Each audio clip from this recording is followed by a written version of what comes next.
Hello, world. Thank you for tuning in. I'd like to welcome listeners from around the globe to this evening's program of Going Global with David Delgado, coming to you live on voiceatradio.com, broadcasting from studios in Midtown Cleveland, Ohio. This program airs Mondays from 7 p.m. to 8 p.m. Each week, we present and discuss topics that touch on geopolitical, cultural, economic, human rights, and more, and how they may affect you, our global listeners. Two, we enhance discussions with featured guests who are experts in their field.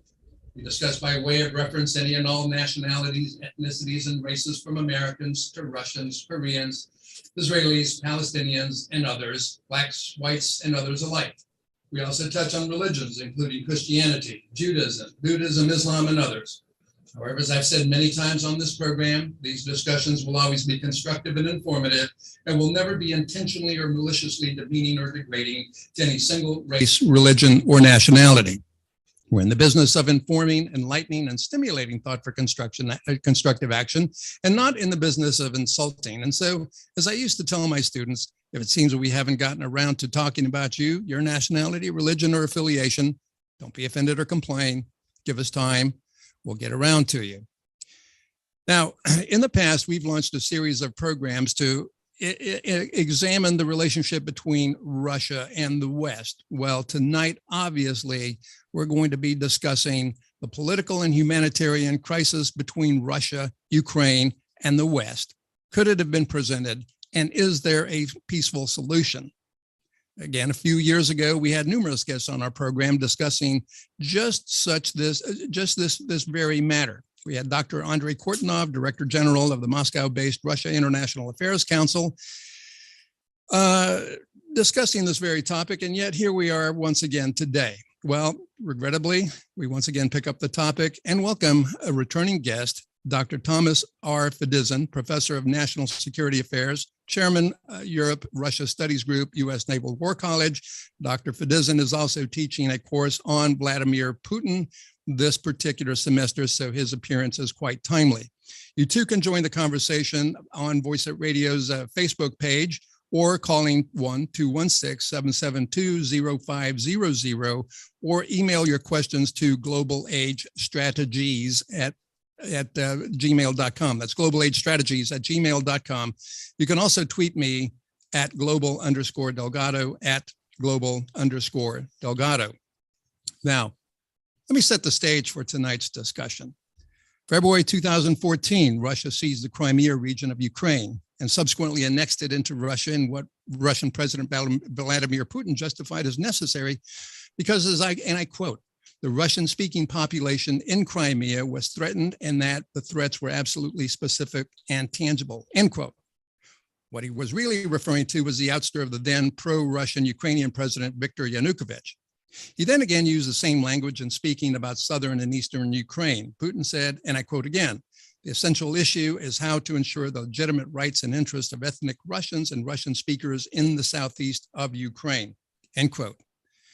Fast forward to March 2021, in a continuation of this Russo-Ukraine war of 2014, Russia began assembling military forces along the Russia-Ukraine border and then began espousing Russia irredentist views, meaning claims to parts of the former Russian Empire and the former Soviet Union, specifically for Russia essentially seeking to unify Russians outside of Russia's Russian borders into the Russian state.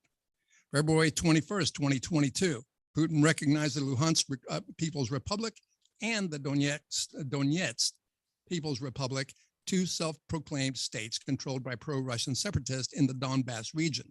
February 24th, Russia announced a special military operation, quote unquote, to demilitarize and denazify Ukraine and protect Russian Jews living in Ukraine, and he launched an all-out invasion of the country.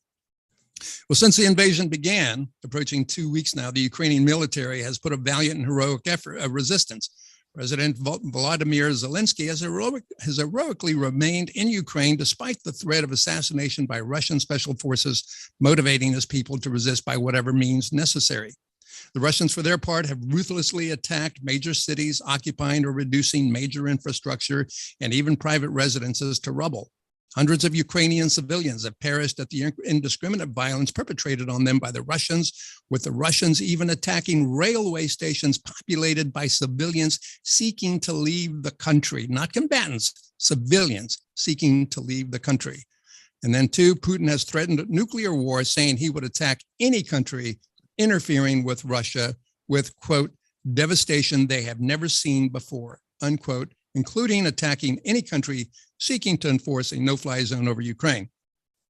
Now, Ukraine is a sovereign country, I might add, having achieved its independence. The concept of sovereignty has never had a meaning which has been universally agreed upon from the moment it was first introduced into political science, but Ukraine is a sovereign country.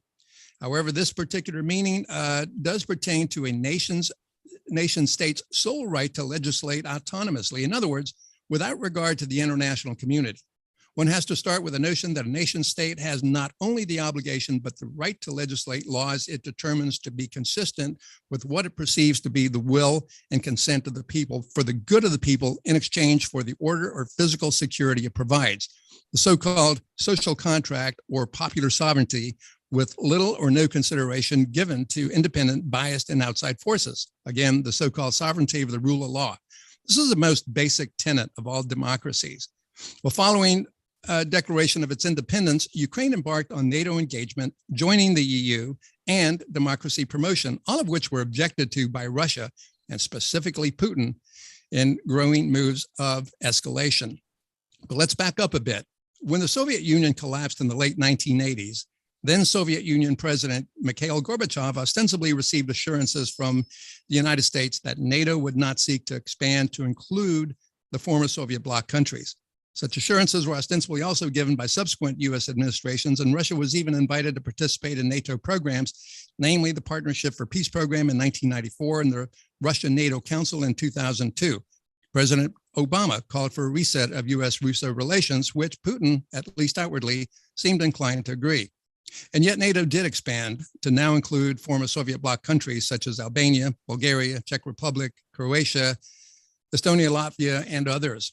Moves that Putin saw as the United States and NATO encroaching on Russian territory and also reneging on its promise not to admit these nation states into NATO.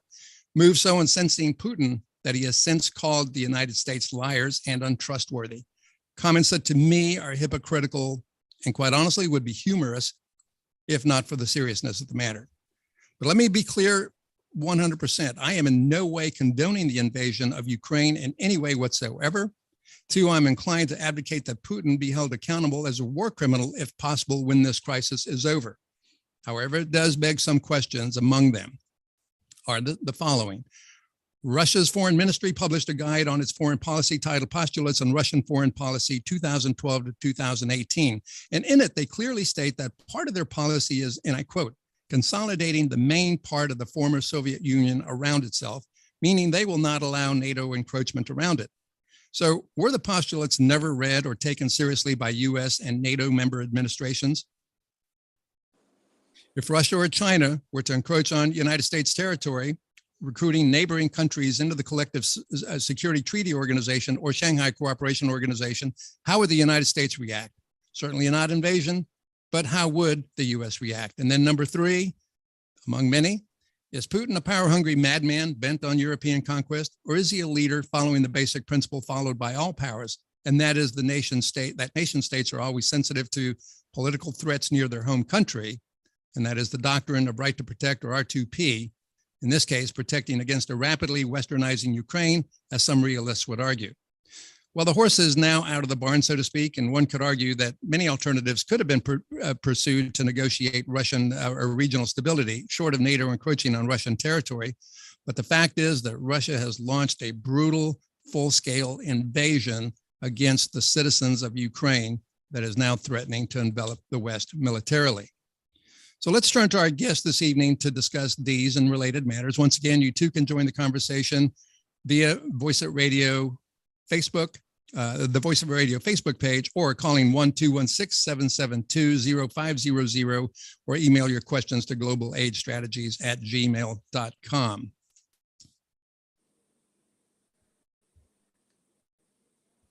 Our guest this evening, once again, is Dr. Tom Fedyszyn. He has been a member of the U.S. Naval War College's Naval Security Affairs faculty since 2000 and serves as the director of the Europe-Russia Studies Group. Prior to his current responsibilities, he spent 31 years in the U.S. Navy, where his military assignments included serving as the U.S. Naval Attaché to Russia and 2 tours at NATO Headquarters in Brussels. He commanded the USS Normandy and USS William V. Pratt, and was a principal contributor to both the Lehman Maritime Strategy and NATO's Strategic Concept 1991 following the Cold War.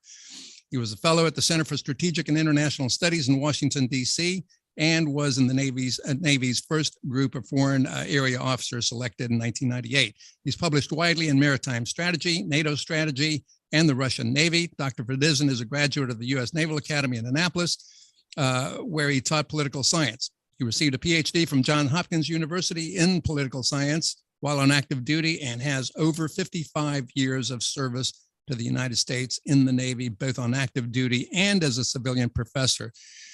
Tom, welcome to the program Going Global with David Delgado. Well, thank you very much for having me. I appreciate the invitation, especially for such an interesting subject.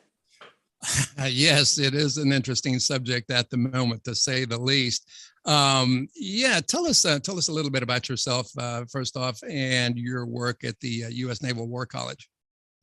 Well, I think everybody appreciates that only the very best officers, not just naval officers, officers come to senior war colleges. These are the students who will ultimately become, in fact, you can't be a general or an admiral in the U.S. Today without a degree from a senior war college. And so the students that we have there, they're all, if not brilliant, at least extremely intelligent and very hardworking. And we know at the end of the day, they will go out and make their mark in the United States and in the world. So we've got to take our business seriously while we're teaching these people, because they're extremely important. And I was honored to be able to teach there all these years. It's a fantastic place and worth checking out. Well, very good. You also were head or are head of the Europe-Russia Studies Group. Can you tell us a little bit about that and what its mission is?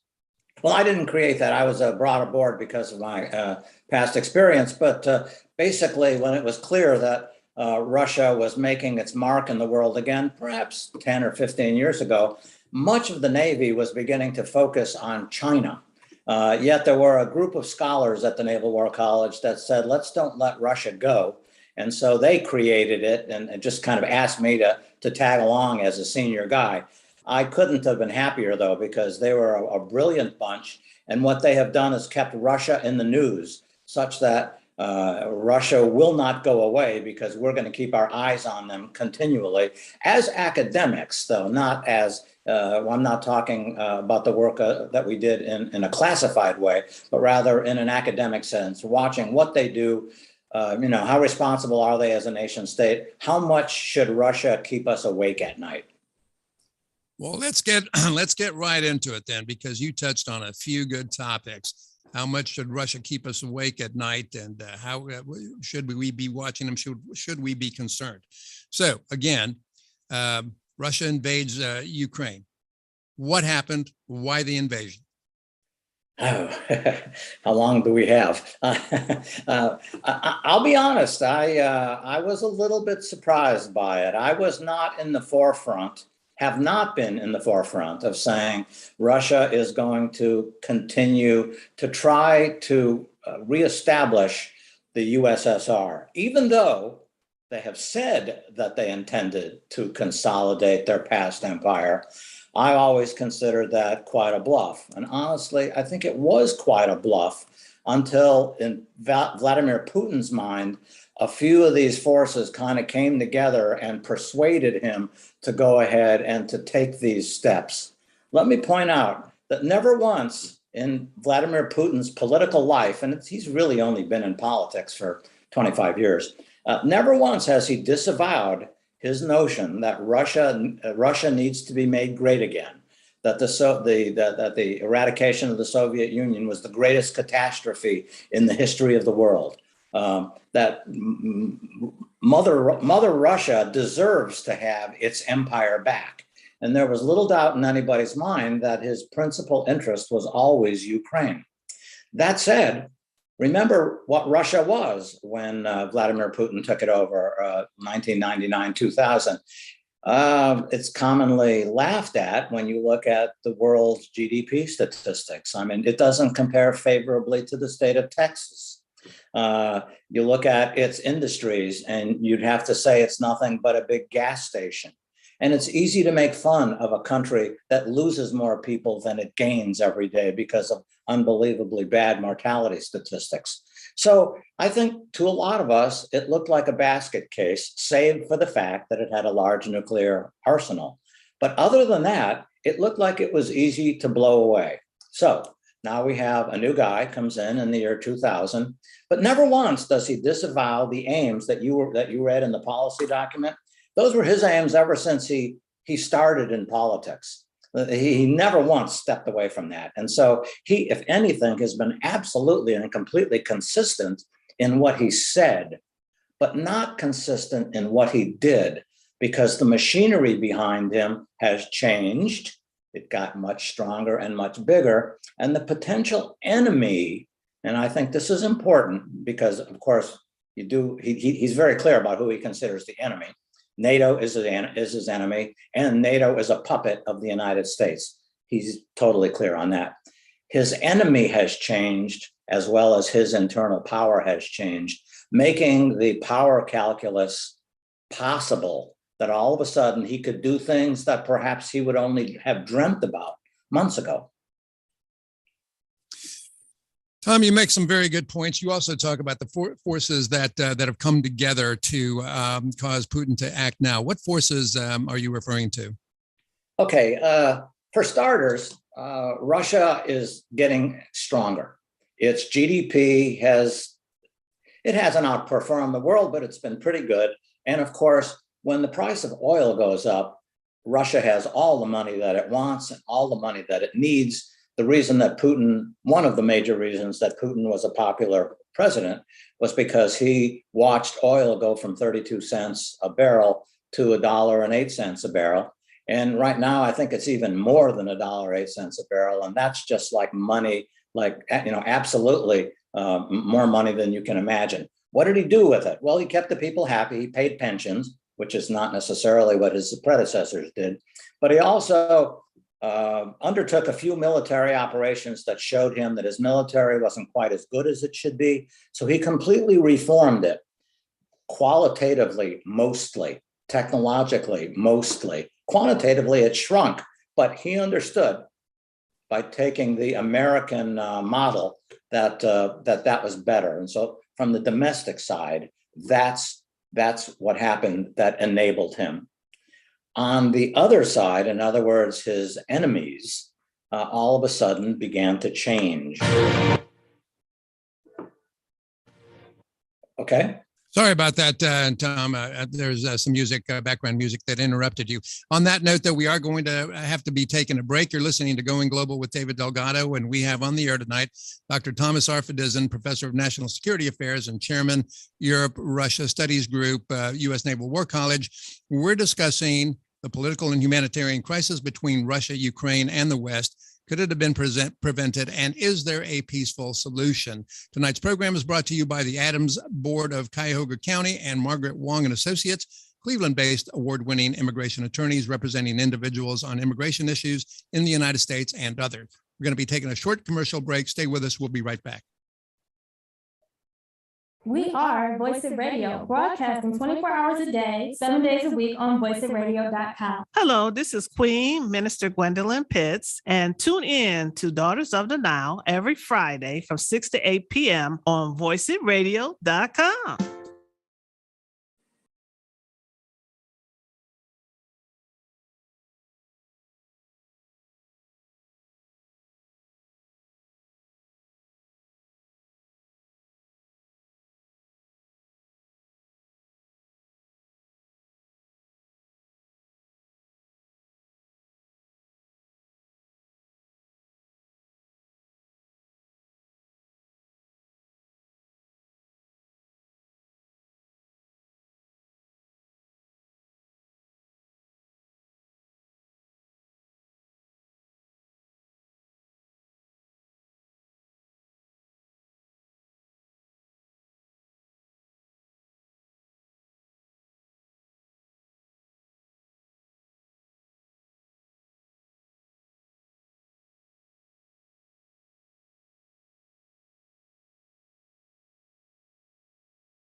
Broadcasting 24 hours a day, 7 days a week on voiceofradio.com.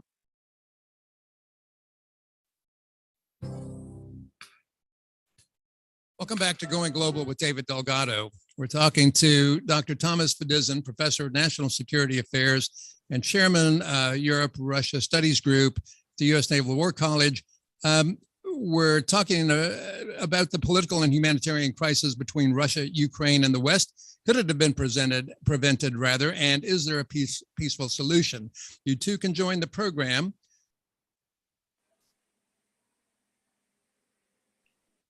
Pardon me. You too can join the program with questions by calling 1-216-772-0500 or email your questions to globalaidstrategies@gmail.com. I'll get to as many questions as I can. You can also tweet me at global_Delgado. That's at global_Delgado. Tonight's program is brought to you by Margaret Wong and Associates, Cleveland-based award-winning immigration attorneys representing individuals on immigration issues in the United States and other. Tom, before we took the break this evening, we were discussing Vladimir Putin's motivations for attacking Ukraine, and basically the forces that all seem to have come together and resulted in this invasion. I want to step back a little bit to George W. Bush, the presidency of George W. Bush, when he said that he looked into Vladimir Putin's eyes and he felt that Putin was being honest and was being sincere. Was that a misimpression by President Bush at the time? In a word, I'd say no. Or I'm sorry, in a word, yes, it was a misimpression. I think politicians like to show off when they say that they have this ability. And they're sometimes right and they're sometimes wrong. And Mr. Putin really is quite a personality in that very few people really have successfully looked into his soul and know what they see. And I'm pretty certain that the more I study Mr. Putin, as you pointed out, I've got a class on him right now. He continues to befuddle me when I try to make some predictions about him. So I realize that a politician has to feel optimistic about his ability to do that. But he's a tough man to read for a lot of reasons, because he's very private, doesn't share his thoughts with many people. And as you can see, even today, he still appears to be kind of isolated. Those pictures at the table, his talking with other close associates it seems to be very limited. Now, I think this is worse now than it's ever been, but looking inside and seeing his soul is quite a challenge that not many people are up to. What level of danger do you think that poses, the fact that when he sits and talks to his advisors, there's an obvious space difference of at least 10, 15, 20 feet in some cases? Does that speak to his isolation and the fact that he is unilaterally making decisions? Well, I want to give him credit for using COVID as his excuse for this. But I think there's more to it than COVID. He honestly is one of these guys that, you know, when you study politics, and you're certainly aware of this, there's a number of things that make nations do what they do. Mostly it's a power political calculus. Sometimes it's a power economic calculus. And then many scholars deride the notion that personalities matter. I think we might have a case here where the personality of Vladimir Putin really does matter. In other words, the logic of economy or even the logic of power doesn't necessarily hold true when he's making decisions. He's making the decision by himself for his own personal reasons. And if you were to guess what is motivating him, I would say listen to his speeches and read what he writes. And basically, he does really appear to have this statist, nationalist desire for Russia to get great again, that it deserves to be back where it was in the middle of the Cold War, and nothing will stop him. And so to see him making decisions right now that honestly on their face look silly, it's almost like, how could he do what he's doing to Ukraine now and expect to come out on top?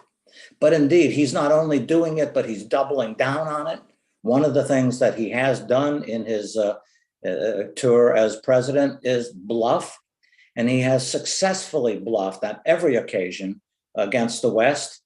And that's largely because the West wasn't united, or the West didn't care, or the West didn't take him seriously. And he went ahead and took what he wanted to take. The problem today is that he's talking about something that is extremely important to the West. And the other thing is he's unable, like perhaps some other politicians we know, even in America, unable to say he's sorry and unable to say he's wrong. So in a case like this, I do tend to worry. So, to your point where he's looking to restore the glory of the former Soviet Union. 2014, he annexes Crimea. Was that a test? Was that a test for to see how the West would react? Well, that was the third or the fourth test. You go back to Georgia, Crimea, let's say Kyrgyzstan, a number of places like Armenia, Azerbaijan, where he's deployed Transnistria. But Russia has deployed forces just to see what the reaction would be, either from the locals or from the West. And in virtually every case, the West and the locals sort of shrugged their shoulders and said, okay, if that's what you want to do, fine, no big deal. And I think he walked into 2020 or into 2022 feeling that this kind of bluffing strategy never gets its bluff called by the West. And Crimea, of course, was maybe the best test case because he was able to annex land. That's a big deal. Land is a big deal to Russians. So that was maybe the biggest single success. But all of these things were just additive to his desire to keep moving forward to make Russia great again. Tom, you and I had conversations before tonight regarding the early 2000s, where there seemed to be a bit of a honeymoon period between Russia and the United States. Putin was invited and did it well. Putin addressed the Munich conference in 2008, but unfortunately, by that time, he was already distrustful of the United States. But as I mentioned, he was participating with NATO. At one time, even offered to join NATO. I asked if he could join NATO, but he did so by virtue of some agreements that were signed, not actually joining NATO, but they did sign some agreements. Anyway, there was this little bit of a honeymoon period. What happened? Most people attribute the end of the honeymoon to what you alluded to earlier, and that is the West breaking its promises about extending NATO. Now, the West was we, the United States, was sort of oblivious to the fact that we did make these agreements with Russia that we wouldn't extend NATO in their direction. But then all of a sudden, because popular sovereignty and democracy and freedoms were so important to the members of NATO, that when a place like Poland or Romania stood up and said, we're sovereign, we want freedoms, we want to leave the Warsaw Pact, and we want to join NATO, it was almost a deal too good to be true. Well, we're watching virtually all of the Warsaw Pact telling us that they would rather divorce the old husband and come and marry us. That was too good a deal. Well, what could Russia say? Russia had no power. Russia was absolutely unable to stop this movement. And they began to look around as NATO began to enlarge and say, we can't trust those liars. Now, there were a number of other things too. There was strategic arms limitation talks. A few other things came up that all of a sudden it seemed to come together, and it coalesced in Putin's mind that the West absolutely is a bunch of liars. They're telling us that they're going to try to help us. And in fact, I was in Brussels while Russia was making steps in the direction of moving into NATO. I was the chair of the Russia branch at NATO. So I did these negotiations with the Russians all the time, and it was marvelous to listen to these guys talk about when we join NATO. That's what generals and colonels are saying this to me. It's laughable now in retrospect, but they were that close. I think 2003 was the year that they felt that all of a sudden, too many promises broken. They really are the enemy, like we thought they might have been before in the Cold War, and there's no getting back. I've got some questions emailed in that I need to get to. So here's one from Linda. The people of Russia hear Putin's version of the truth. What do you think most Russians really think is taking place? My answer to that is probably about 60% of them believe them. Number one, they want to believe them. They want to believe that Russia is great. They don't want to believe that Russia is committing war crimes. They don't want to believe that Russia is invading their brother country. And so, like even in America, if you're left or if you're right, that determines what television station you watch. And so it just reinforces your beliefs. So a lot of Russians will have their beliefs reinforced.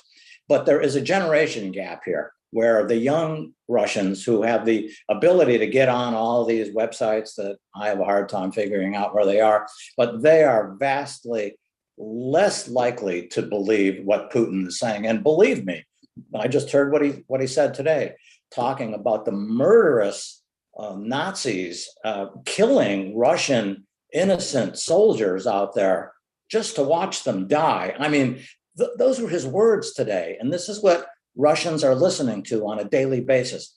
But I think if you take the polls from the Levada Center, which is sort of an independent outfit, probably more people than not still do believe Putin.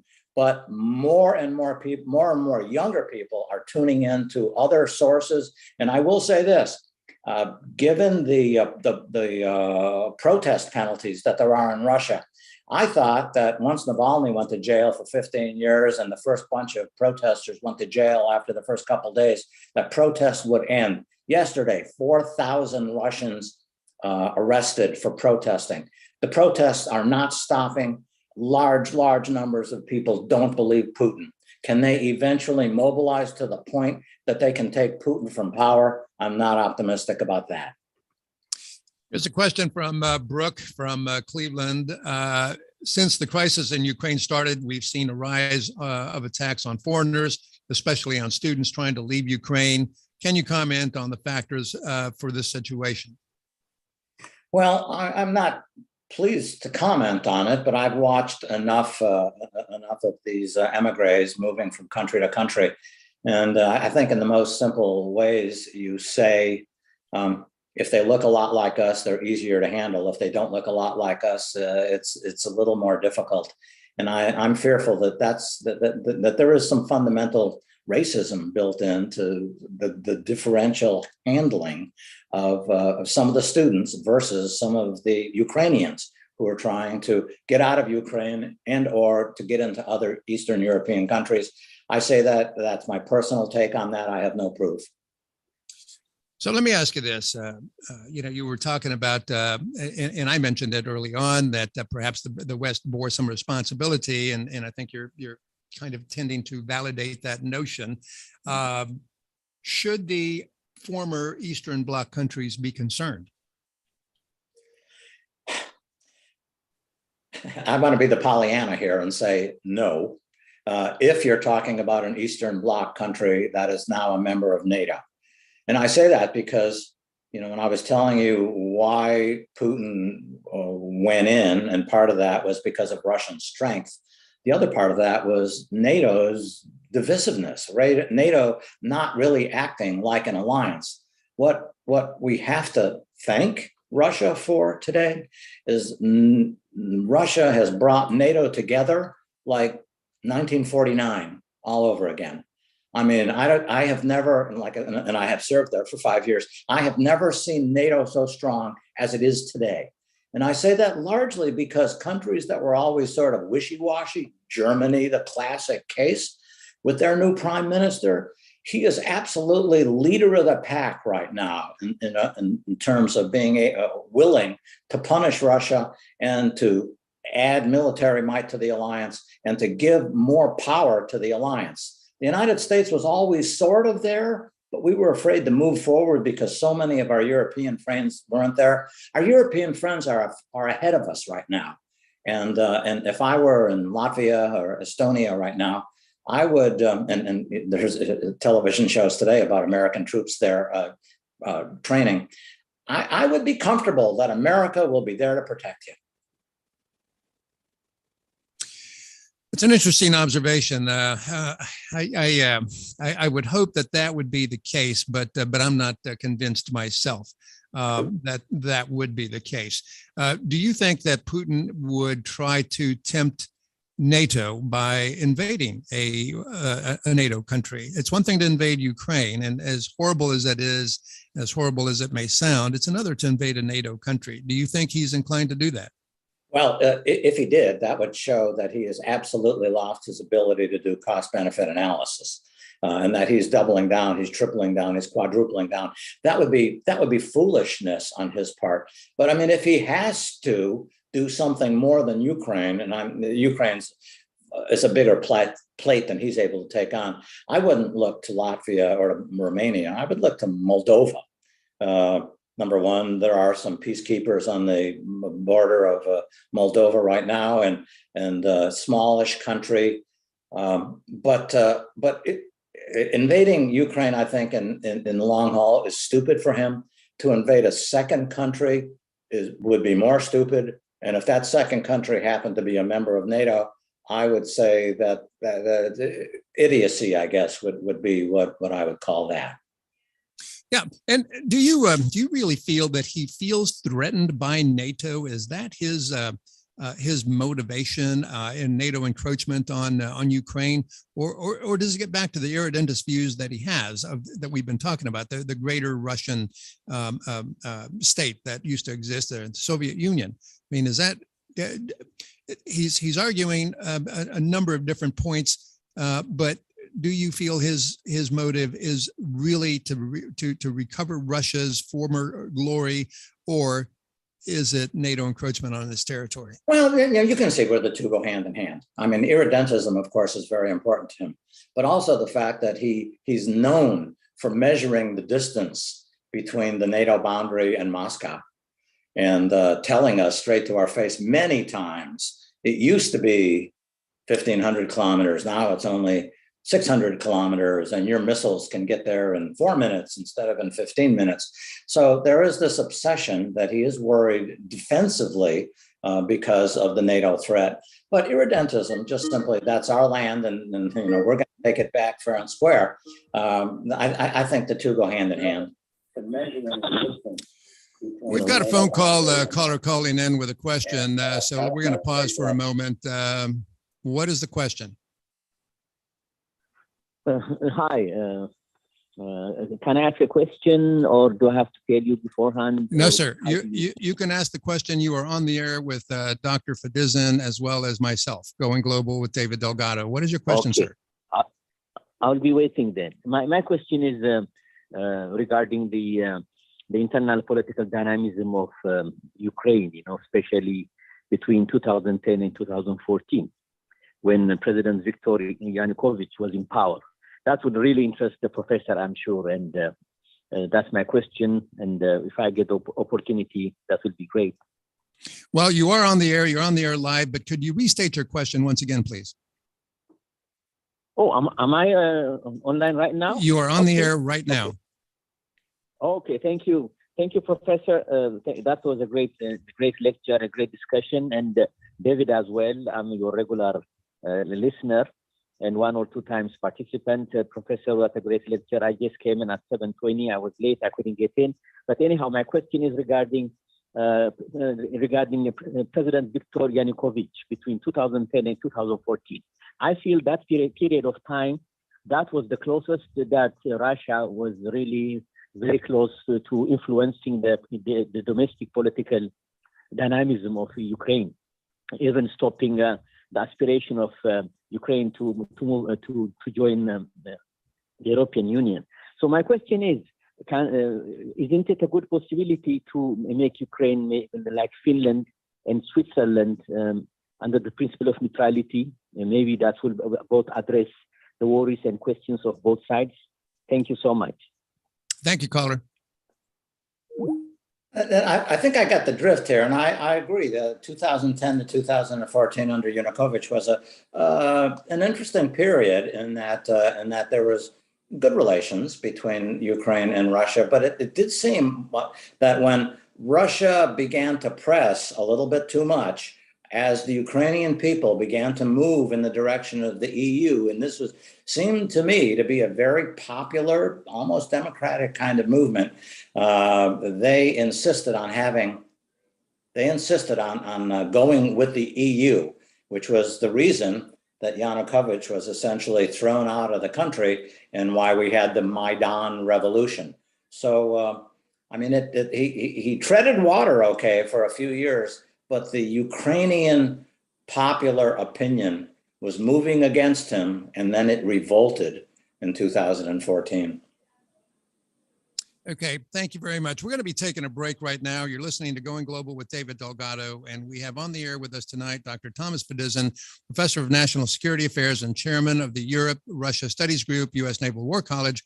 And we're discussing the political and humanitarian crisis between Russia, Ukraine, and the West. Could it have been prevented, and is there a peaceful solution? Tonight's program is brought to you by the Adams Board of Cuyahoga County and Margaret Wong Associates, Cleveland-based award-winning immigration attorneys representing individuals on immigration issues in the United States and other. We're going to be taking a short break. Stay with us. We'll be right back.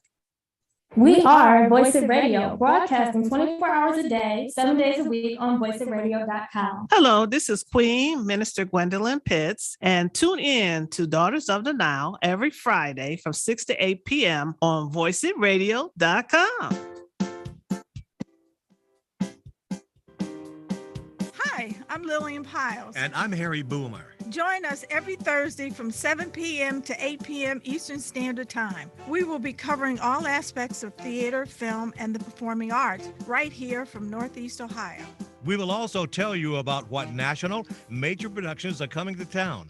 Don't miss Backstage with Lillian Piles and Harry Boomer every Thursday from 7 to 8 p.m. right here on voiceitradio.com.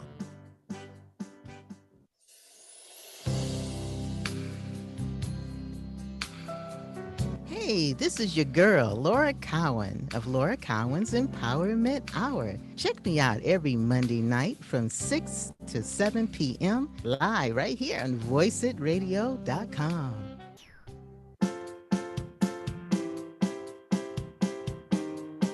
Hi, I'm Lillian Piles. And I'm Harry Boomer. Join us every Thursday from 7 p.m. to 8 p.m. Eastern Standard Time. We will be covering all aspects of theater, film, and the performing arts right here from Northeast Ohio. We will also tell you about what national major productions are coming to town. Don't miss Backstage with Lillian Piles and Harry Boomer every Thursday from 7 to 8 p.m. right here on voiceitradio.com.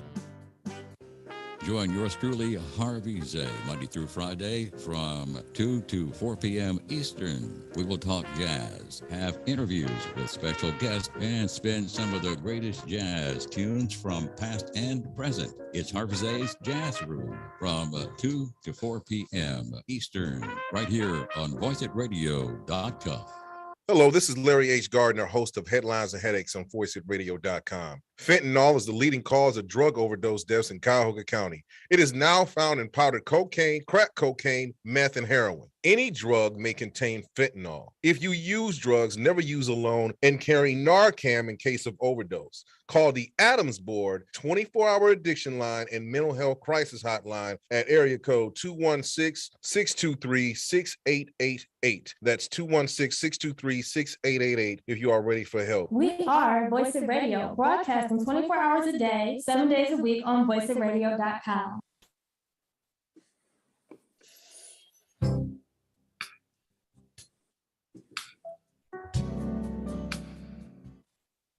Fedyszyn, Professor of National Security Affairs and Chairman of the Europe-Russia Studies Group, U.S. Naval War College.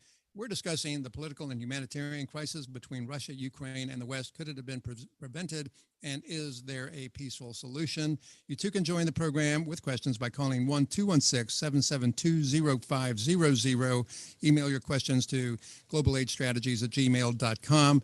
I'll get to as many of those questions as I can. Also, tonight's program is brought to you by Margaret Wong and Associates, Cleveland-based award-winning immigration attorneys representing individuals on immigration issues in the United States and other. Tom, there's been a plethora of questions emailed in, and there's a lot of interest. We're starting to run short on time, so I do want to touch base on Putin himself. You alluded to the fact, and not really alluded, you stated that he's somewhat isolated, even within his own staff, it seems like he's isolated. Once again, we see him in meetings just distance from his advisors. And the news media has covered what's going on and certainly the tragedy that it is. But I'm wondering, I'd like to delve a little bit into Putin himself, the man. You're teaching a class on Vladimir Putin, as we've mentioned. What's he like? What is this individual like? What do we know about him? And what should we know about him?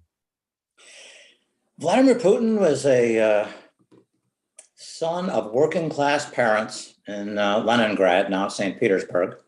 And he grew up a normal boy who would just happen to be a little more industrious, a little more energetic, and a little smarter than most of his peers, motivated extremely a lot by his desire to serve the state and to have the Russian state be powerful. When he was 16, he tried to drop out of high school so that he could go work for the KGB. And ultimately, he did go to college. He got a degree. He was recruited by the KGB, and the KGB, he then became, for the first 15 years of his professional life, he was just a good old spy. And he was a very good spy too. He was the guy that Moscow would look to when going got tough. And he was out in Dresden, Germany for his first tour of duty during the German Revolution, when Germans tried to come over and sack his building and steal his files. He personally went out with a gun and told the 100 Germans who were attacking the KGB headquarters that if they took a step further, he had authorization to kill them all. They all went back. He bluffed successfully for the first time in his life. Ultimately, he joins politics, and what he does once he becomes a politician is shows an ability to be efficient.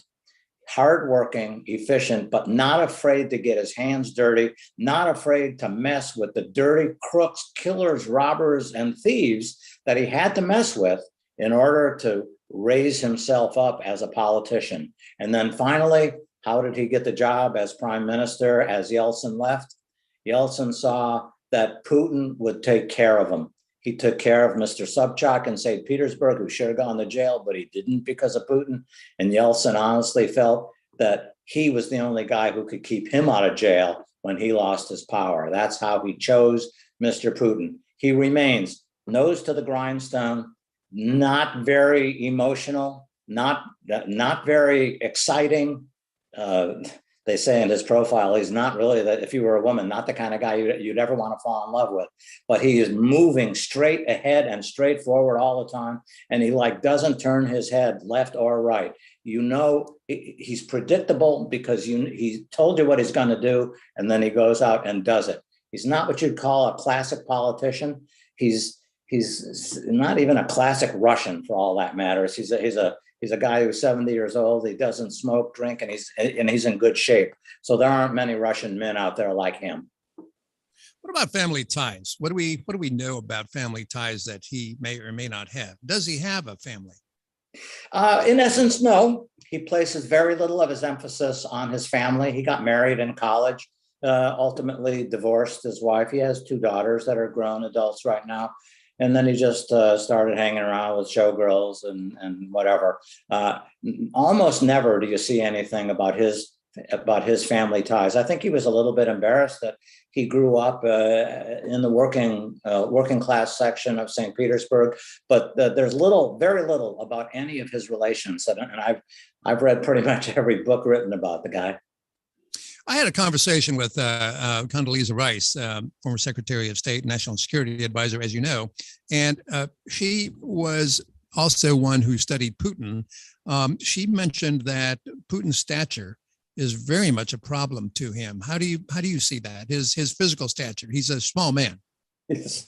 Yeah, he is. He tries to compensate by being in shape, by taking his shirt off and showing you his muscles. But absolutely, insecurity is one of the adjectives that people commonly use about him, and he overcompensates because of these insecurities, which to some extent, I mean, I think there are a number of contributing factors, but these insecurities are certainly part of why he acts the way he does. Perhaps part of the reason that he's unable to say he's sorry and that he's wrong. So, okay, just trying to understand him a little bit. Insecurity. He's reckless. He's bold. He takes risks. He's driven. He's very hardworking. He's not going to admit he's wrong. Are these characteristics that make him more dangerous? Yes and no, because I think reckless is not the right word. He's calculating is what he is. He's aggressive. He's interested in making actions.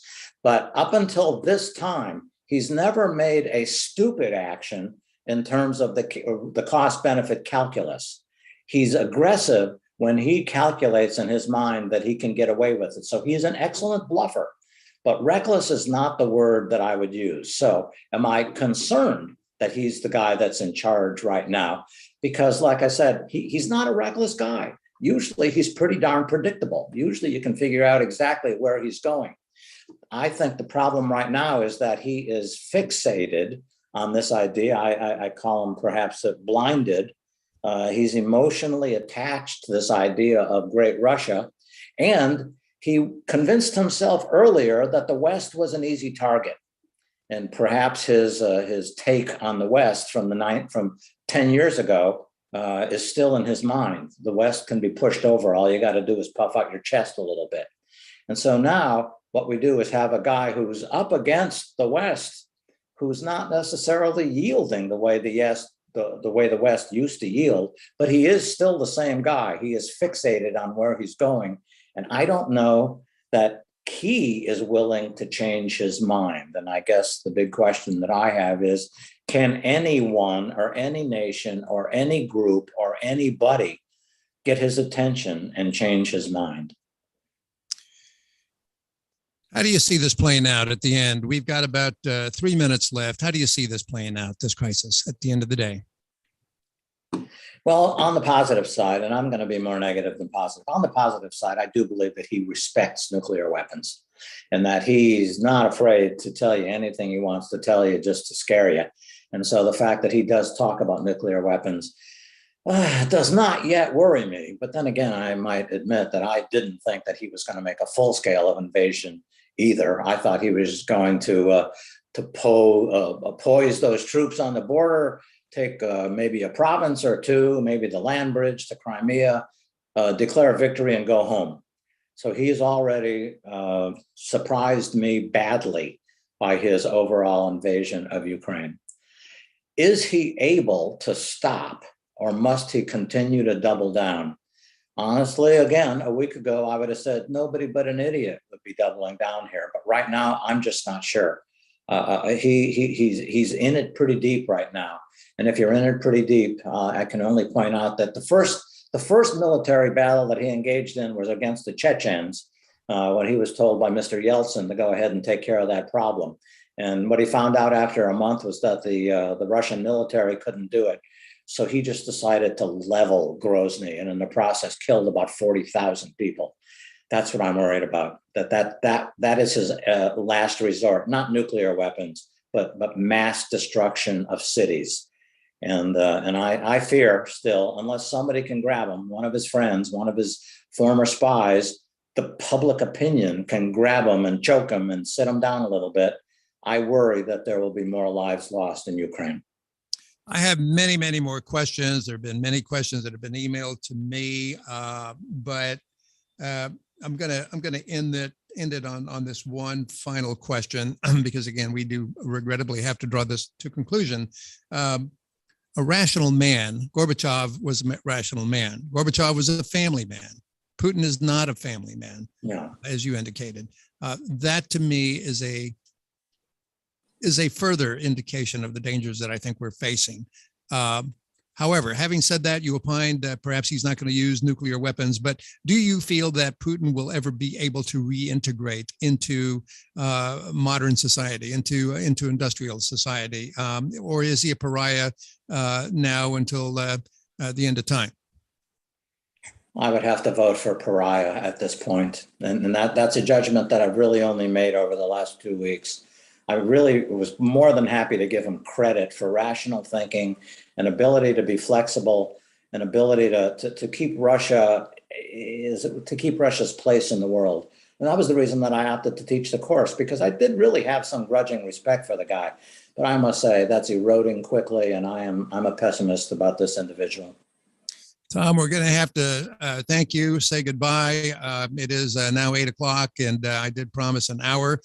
We have another program coming on the air. I had so much to say in terms of closing, but I'm just going to summarize it this way. And, as I've said many times in the past, and I will say it again tonight, 2014, should I say, yes, indeed. 2014 was the first centennial of World War I. 108 years ago, nobody thought that there would be a war, but war did come by the end of July 1914, triggered by events in Eastern Europe. And in retrospect, war came as an enormous shock, almost like the sinking of the Titanic. But in the end, it shattered Europe, cost tens of millions of lives, bankrupted countries, and changed forever those who survived the horrors. So a century later, our focus is once again on Eastern Europe, the site of a terrible regional conflict that threatens to entangle the world's leading powers. In the present circumstance, as I've said before, as in 1914, miscalculations, missteps, technical difficulties, misunderstandings, an inflated ego by either or all sides may well result in a war in which there will be no winners, East or West, only losers. But regrettably, no one will be around to lament it. I'm hoping that this broadcast goes out to Europe, goes out to Eastern Europe. It is on YouTube. It is on Facebook. It is on a number of different social media. I hope someone is listening. I want to thank Dr. Thomas Fedyszyn, Professor of National Security Affairs and Chairman of the Europe-Russia Studies Group, U.S. Naval War College. Tonight's program has been brought to you by the Adams Board of Cuyahoga County and Margaret Wong and Associates, Cleveland-based award-winning immigration attorneys representing individuals on immigration issues in the United States and other countries. For more information, go to imwong.com. That's imwong.com. Lastly, I'd like to thank my producer, Errol Porter, for producing tonight's broadcast and the rest of the staff here at voiceitradio.com. And so until next time, be kind and respectful to one another, because after all, we're all we have. This is David Delgado. We are going global. Good night.